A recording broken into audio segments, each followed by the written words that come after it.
جس پر ہم بات ہی نہیں کر سکتے، وہ کیسی ہے؟ ہم تو اس پر بات کرتے ہیں جو دکھائی دیتی ہے۔ وہ بولے تو میں نے کہا، روح کے بغیر انسان زندہ نہیں رہ سکتا۔ روح جب نہیں ہوتی تو وہ ختم ہو جاتا ہے۔ اگر میں یہ کہوں کہ روح کے بغیر بھی انسان زندہ رہتا ہے تو کیا تم مان لو گے؟ وہ بھی جسمانی لحاظ سے۔ میں کوئی روحانی بات نہیں کر رہا۔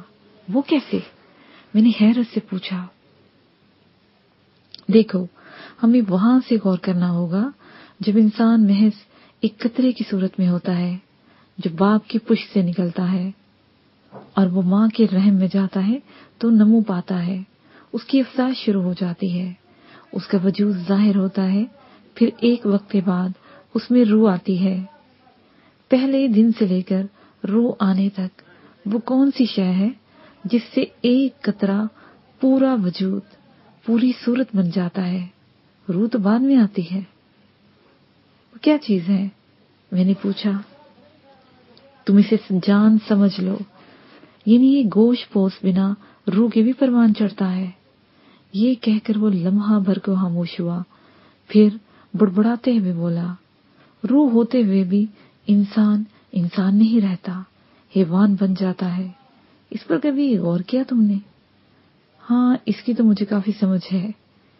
انسان کس قدر درندگی پر اتر آتا ہے، حیوانیت ہی کا روپ ہے نا۔ میں نے کہا تو میری آنکھوں میں سامنے کئی منظر گھوم گئے۔ میرا سوال ہے کہ ایسا کیوں ہوتا ہے؟ جب رب تعالیٰ نے اسے احسن تکوین پر پیدا کیا، اسے بہت اچھا بنا دیا، اس خالق کا شاہکار ہے یہ انسان، اسے خود کلامی سے انداز میں کہا، آپ بتائیں یہ کیا تبدیلی ہے؟ میں نے دھیمی سے لہجے میں بولا، انسان میں تخلیق کی قوت پیدا ہو جاتی ہے۔ جیسے ایک بیج لگایا تو اس سے ایک درخت بن گیا، جسے ہزارہا نئے بیج بن جاتے ہیں۔ اس تخلیقی صلاحیت کے ساتھ رب تعالیٰ نے اس کے وجود میں بہت کچھ رکھ دیا جس کا خود انسان کو ادراک نہیں۔ آہستہ آہستہ وہ اپنے بارے میں جانتا چلا جا رہا ہے۔ یہ اسی وقت جانتا ہے جب وہ اپنے بارے میں جانے گا کہ اس کے اندر کیا پڑا ہے۔ اسے کیسے پتا چلے گا کہ اس کے اندر کیا ہے؟ میں نے پوچھا، تمہیں کس نے بتایا کہ ماں کا دودھ کیسے پیتے ہیں؟ پرندے کو کس نے اڑنا سکھایا؟ یا مچھلی کو کس نے تیرنا بتایا؟ یہ جبلت ہے انسان کی۔ جب اس پر کوئی موقع آتا ہے، اسے ضرورت ہوتی ہے تو اسے معلوم ہوتا ہے کہ وہ کیا ہے۔ اسے دھیمی سے لہجے میں کہا تو میں نے الجھتے ہوئے بولا، بات آپ نے اندر کے معیار کی شروع کی اور کہاں تک لے آئے؟ کہیں ہم الجھ تو نہیں گئے؟ نہیں، الجھے نہیں، بلکہ میں تمہیں بتا رہا ہوں کہ آج انسان سے آدمی حیوان کیسے بن جاتا ہے۔ انہوں نے سکون سے کہا، وہ تو آپ نے بتا دیا کہ اس کے اندر کے معیار سے۔ میں نے انہیں یاد دلایا تو وہ ذرا سا مسکرا دیے اور بولے، ہاں، اس کے اندر کے معیار سے ہی، لیکن یہ نہیں سمجھو گے کہ یہ اندر کا معیار بنتا کیسے ہے۔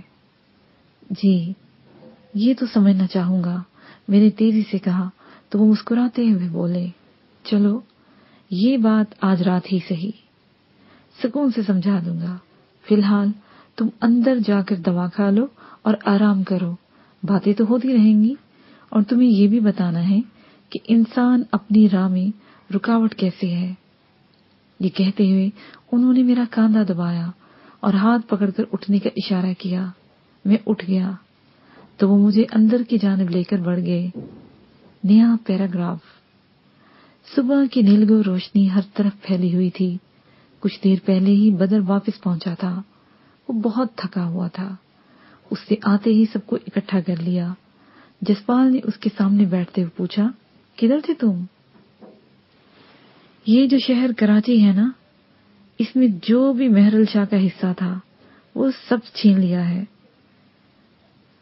اب میرے پاس وہ سب کچھ ہے، وہ سب 2 نمبر دھندے ہیں، اس نے کہا۔ تو جسپال نے پوچھا، لیکن کیا میں تمہارے ساتھ نہیں جا سکتا تھا؟ نہیں، یہ میرا اور میرے لوگوں کا مسئلہ تھا، وہ ہو گیا، خیر تم لوگ سنو، اس نے کہا، پھر شاہد کی طرف دیکھ کر بولا، شاہد تمہارے لیے اب یہاں پر کوئی خطرہ نہیں ہے، تم اپنی بیوی اور بچے کے ساتھ سکون سے زندگی گزارو، اپنا بزنس سنبھالو اور اپنے باپ کی خدمت کرو۔ جسپال اور دانی جس مقصد کے لیے آئے تھے وہ پورا ہوا، اور اب؟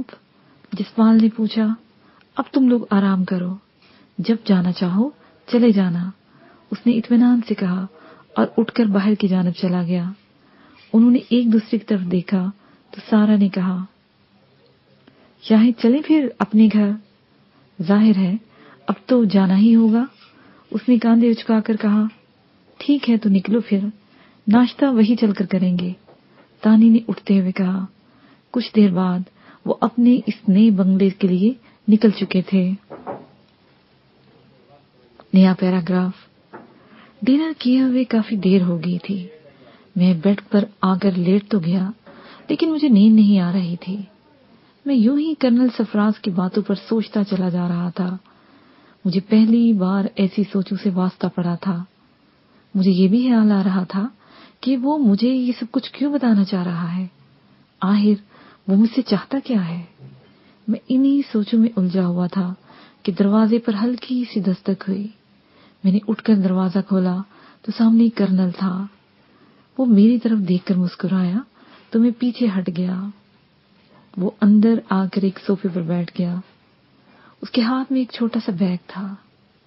وہ سامنے دھری میز پر رکھ کر بولا، ساری بتیاں بجھا دو اور میرے سامنے آ کر بیٹھو۔ میں نے ایسا ہی کیا اور بیڈ پر بیٹھ گیا۔ اندھیرے میں اس نے ماچس کی تیلی جلائی تو کمرے میں روشنی ہو گئی۔ جلتی ہوئی تیلی سے اس نے سامنے رکھی موم بتی روشن کر دی۔ پتہ نہیں وہ کیا کرنا چاہتا تھا۔ میں غور سے اس کی طرف دیکھ رہا تھا۔ موم بتی جلا کر اس نے میری طرف دیکھا اور پوچھا، جمال یہ شمع کیسی ہے، اس کا شعلہ کدھر ہے؟ یہ عجیب سا سوال تھا۔ میں نے پھر بھی اس کی طرف دیکھ کر کہا، یہ شمع آپ نے میز پر لگائی ہے اور اس کا شعلہ اوپر کی طرف جا رہا ہے۔ جمال یہ ایک چھوٹا سا تجربہ ہے، بہت چھوٹی کلاسوں میں پڑھایا جاتا ہے۔ میں اس سے تمہیں ایک بات سمجھانا چاہتا ہوں، میں جو بھی بات پوچھوں تم اس کا جواب دیتے جانا، میں پھر تمہارے سارے سوالوں کے جواب تفصیل سے دوں گا، ٹھیک ہے؟ میں نے کہا تو اس نے بیگ میں سے ایک عدسہ نکالا اور اسے شمع کے سامنے کیا۔ ایک مناسب فاصلہ دے کر اس نے میری توجہ دیوار کی طرف کی اور پوچھا، وہاں پر شمع کیسی دکھائی دے رہی ہے؟ وہاں پر الٹی شبیہ ہے، الٹ نظر آ رہی ہے، میں نے جواب دیا تو اس نے ایک اور عدسہ نکالا اور اس کے سامنے رکھ دیا۔ دیوار پر عکس سیدھا دکھائی دینے لگا تھا تو اس نے پوچھا، اب شبیہ کیسی ہے؟ اب شمع سیدھی دکھائی دے رہی ہے، میں نے جواب دیا تو اس نے دونوں عدسے میز پر رکھ دیے۔ پھر وہ اٹھا اور لائٹ جلا کر کمرہ روشن کر دیا۔ وہ میرے سامنے صوفے پر آ بیٹھا اور بولا، تمہیں ایمان مفصل آتا ہے؟ جی، گاؤں کے مولوی صاحب نے ہمیں پڑھایا تھا اور یاد بھی کروایا تھا۔ یہ کہہ کر میں نے ایمان مفصل اسے سنا دیا۔ وہ بڑے دھیان سے سنتا رہا۔ میں سنا چکا تو وہ بولا، اس کا ترجمہ بھی آتا ہے؟ ہو سکتا ہے پوری طرح یاد نہ ہو، میں کوشش کرتا ہوں، میں نے کہا تو اس نے مسکراتے ہوئے کہا، کاش مولوی صاحب یہ سمجھا بھی دیتے کہ وہ کیا رٹا رہے ہیں۔ خیر میں تمہیں اس کا ترجمہ سناتا ہوں۔ یہ کہہ کر وہ لمحہ بھر کر رکا اور پھر بولا، اس کا ترجمہ ہے، میں ایمان لایا اللہ پر اور اس کے فرشتوں پر اور اس کی کتابوں پر اور اس کے رسولوں پر اور قیامت کے دن پر اور اچھی بری تقدیر پر کہ وہ اللہ تعالیٰ کی طرف سے ہے اور مرنے کے بعد جی اٹھنے پر۔ جی ایسے ہی ہے، میں نے کہا تو وہ بولا، اب ذرا غور کرو، اس میں خیر اور شر اللہ کی طرف سے ہونا بیان ہوا ہے، اس کے معنی اور مطالب جو بھی لیے جائیں۔ بات دو متضاد چیزوں کی ہے، خیر انسانیت کے لیے خیر تو رب تعالیٰ چاہتا ہے، پھر یہ شر کیوں؟